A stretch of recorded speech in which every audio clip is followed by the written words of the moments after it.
వివేకానంద రెడ్డి గారు చనిపోయిన మొదటి రోజు నుంచి పోరాటం మొదలైంది, ఇప్పటికీ సాగుతూనే ఉంది. ఇంకా ఇది ఎంతకాలం సాగుతుందో నాకైతే తెలియదు, కానీ ఇట్స్ జస్ట్ గోయింగ్ ఆన్. అన్నీ మీకు పాలిటిక్సేనా?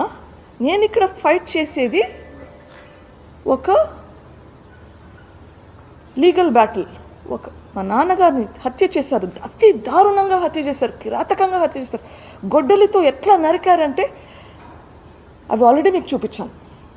అట్లా చంపితే మీకు పాలిటిక్స్ గుర్తొస్తున్నాయి. ఎవరు పేషెంట్స్ నేను హాస్పిటల్కి వచ్చినా నేను కలుస్తాను, మాట్లాడతాను. మీరు ఇప్పుడు హాస్పిటల్కి వచ్చి నన్ను ట్రీట్మెంట్ చేయమన్నా చేస్తాను. అన్నిటికీ పాలిటిక్స్ ఉండాల్సిన అవసరం లేదు. గూగుల్ టేక్అవుట్ గురించి అది ఫ్యాబ్రికేటెడ్ అంటారు. ఈ గూగుల్ టేక్అవుట్ ఏదైతే సిబిఐ కోర్ట్ చేశారో, సిబిఐ కాకుండా CFSL, central forensic lab, CFSL అంటే some forensic lab, survey of India, వీళ్ళందరూ కలిపి తయారు చేసిన రిపోర్ట్. సిబిఐ వాళ్ళు ఫ్యాబ్రికేట్ చేస్తారా? సిఎఫ్ఎస్ఎల్ ఫ్యాబ్రికేట్ చేశారు, సర్వే ఆఫ్ ఇండియా వాళ్ళు ఫ్యాబ్రికేట్ చేసి అందరూ కలిపి ఈయన మీద కక్ష ఉంది కాబట్టి ఆయనకు అగేన్స్ట్గా రిపోర్ట్ తయారు చేశారంట. వాళ్ళకేంటి కక్ష వీని మీద? వాళ్ళు చేయాల్సిన పని వాళ్ళు చేస్తారు. ఓకే. అండ్ గూగుల్ టేక్అవుట్లో ఒకసారి ఇంట్లో ఉన్నాడని చెప్తారు, ఒకసారి అవినాష్ ఇంట్లోపల ఉన్నాడు, అవినాష్ ఇంటి బయట ఉన్నాడు, ఒకసారి అక్యూస్డ్ ఇంట్లో ఉన్నాడు, ఒకసారి ఇంకొక ఇంట్లో ఉన్నాడు అని క్లియర్గా చెప్తుంది. సో 1000 మీటర్స్ డిఫరెన్స్ ఉన్నా కానీ అంత క్లారిటీగా చెప్పగలుగుతుంది. ఎందుకు మరి అంత క్లారిటీగా చెప్పగలుగుతుందో ఎక్స్ప్లెయిన్ చేయాలి మరి. ఓకే. అండ్ ఇంకో దాని గురించి కామెంట్ చేశారు, వాట్సాప్ కాల్స్ గురించి. ఇట్ ఈస్ వాట్సాప్ యాక్టివిటీ అంటే వాట్సాప్ కాల్స్. సిబిఐ కౌంటర్లో కూడా రాశారు అది వాట్సాప్ కాల్స్ అని, దీంట్లో యాక్టివిటీ అని రాశారు, వర్డ్ చేంజ్ అయ్యింది. But CBI counter think April or May 2023 Telangana హైకోర్టులో సిబిఐ కౌంటర్ ఫైల్ చేశారు. 24/4/2023 కానీ 24/5/2023 కానీ ఆ రెండు కౌంటర్స్లో ఒక దాంట్లో క్లియర్గా మెన్షన్ చేశారు వాట్సాప్ కాల్స్ అని. దీంట్లో యాక్టివిటీ అని రాస్తారు, వర్డ్ కొంచెం చేంజ్ అయింది, ఐ అగ్రీ. బట్ దానికి సంబంధించిన డాక్యుమెంట్ ఛార్జ్ షీట్లో మీకు ఎవరికైనా ఛార్జ్ షీట్ యాక్సెస్ ఉంటే డాక్యుమెంట్ నెంబర్ 302 అనుకుంటా, యూ కెన్ యాక్సెస్ దట్. దాంట్లో క్లియర్గా రెఫరెన్స్ డాక్యుమెంట్ దాంట్లో క్లియర్గా ఉంది, అది వాట్సాప్ కాల్స్, మెసేజెస్ కాదు. మీరు రెఫర్ చేసుకోవచ్చు if you want. Okay. So it is clearly calls. అంత డీటెయిల్డ్ ఎక్స్ప్లెనేషన్ ఎందుకు?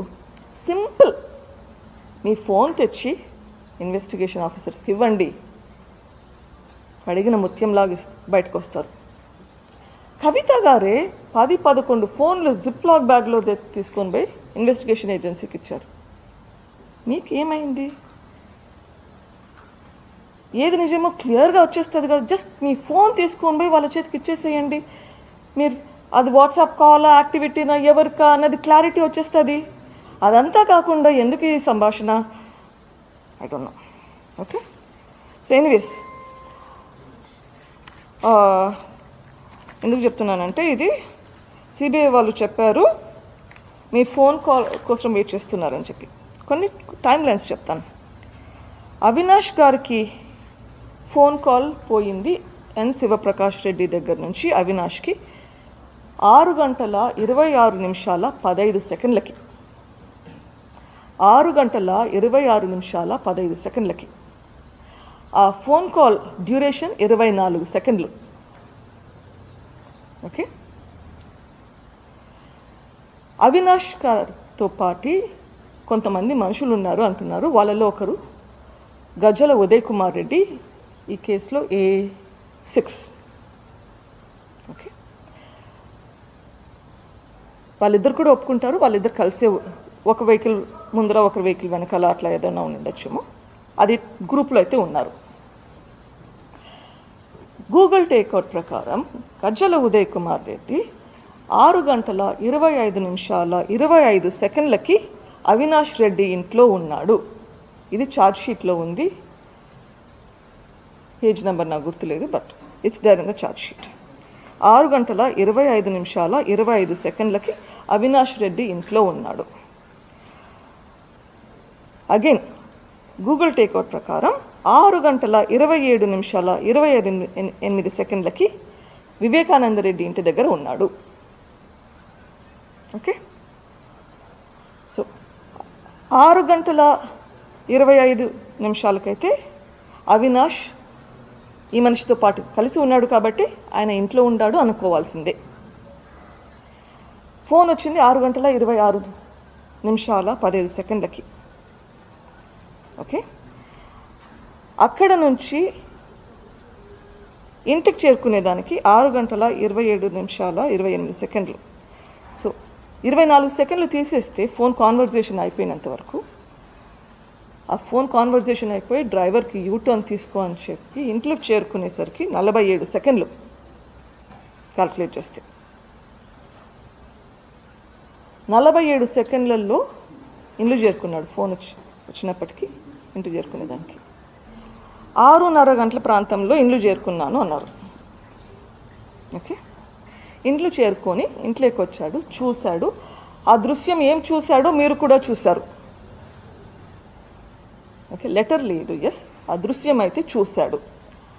అది చూసి బయటకు వచ్చి ఉన్న వాళ్ళకి ఏం చెప్పాడు? హార్ట్ అటాక్ అని చెప్పాడా, హత్య అని చెప్పాడా, బ్లడ్ వామిటింగ్ అని చెప్పాడా, నాకైతే తెలియదు. ఈరోజు కూడా నాకు తెలియదు పక్కన ఉన్న వాళ్ళకి ఏం చెప్పాడు అని. ఓకే, బయటకు వచ్చాడు, నవీన్కి ఫోన్ చేశాడు, ఓఎస్డి కృష్ణమోహన్ గారికి ఫోన్ చేశాడు అని చెప్పారు. వాళ్ళ ద్వారా జగన్ గారికి ఇన్ఫర్మేషన్ ఇచ్చారు. జగన్ గారికి ఏమని ఇన్ఫర్మేషన్ ఇచ్చారు? జగన్ అన్నకై ఇన్ఫర్మేషన్ ఇచ్చాను అని చెప్పారు. వైఎస్ జగన్మోహన్ రెడ్డి గారికి హార్ట్ అటాక్ అని చెప్పాడా, మర్డర్ అని చెప్పాడా? ఏమని చెప్పాడు? ఒకవేళ హార్ట్ అటాక్ అని చెప్పింటే దాన్ని హార్ట్ అటాక్ అని ఎలా చెప్పారు? చెప్పిండకూడదు. ఆ దృశ్యం చూసిన వాళ్ళు ఎవరు హార్ట్ అటాక్ అని చెప్పిండకూడదు. ఒకవేళ మర్డర్ అని చెప్పింటే మరి జగన్మోహన్ రెడ్డి గారు ఇన్ని సంవత్సరాలుగా పబ్లిక్ లైఫ్లో ఉన్నాడు. చిన్నాన్నకు మర్డర్ అని జరిగిందని చెప్పింటే నన్ను అడుగుతున్నారు, నేను ఎందుకు పోలీసుని కాల్ చేయలేను?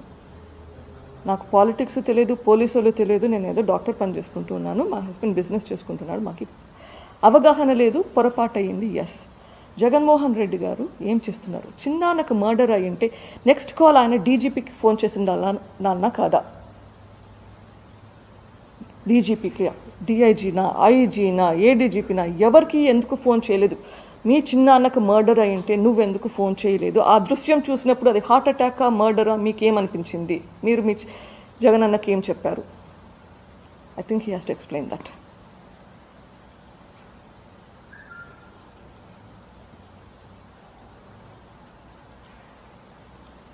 నెక్స్ట్ పాయింట్ ఆయన రేస్ చేసింది Sunitha statement to the SIT. నేను సిట్లో ఏదో స్టేట్మెంట్ ఇచ్చానంట, వాళ్ళు ఏదో రాసుకున్నారంట. ఆయన ఇంకోటి కూడా చదివి వినిపించిండాల్సింది. ఆ స్టేట్మెంట్స్లో ఒక దాంట్లో రాసి ఉంది, నాకు ఫోన్ వచ్చినప్పటికీ నేను కర్నూలులో ఉండానంట, నేను 8:30-8:45 పులివెందల్లో చేరి ఇన్క్వెస్ట్లో కూడా సైన్ చేశానంట. అట్లా రాసుకున్నారు SIT officers. That is the capability of our, that is the amount of influence. అంత ఇన్ఫ్లుయెన్స్ పెట్టారు పోలీసుల మీద, దట్ అర్థం పర్థం లేని స్టేట్మెంట్స్ రాసుకున్నారు. ఒక స్టేట్మెంట్లో రాసి ఉంది, నేను కర్నూలులో ఉన్నానంట నాకు ఫోన్ వచ్చినప్పుడు. మరి అది నేను ఎలా చెప్తాను, వాళ్ళు ఎలా రాసుకుంటారు, వాళ్ళు ఏమి రాసుకున్నారు? ఇందుకే కేసు లోకల్ పోలీస్ నుంచి సిబిఐకి ట్రాన్స్ఫర్ చేశారు.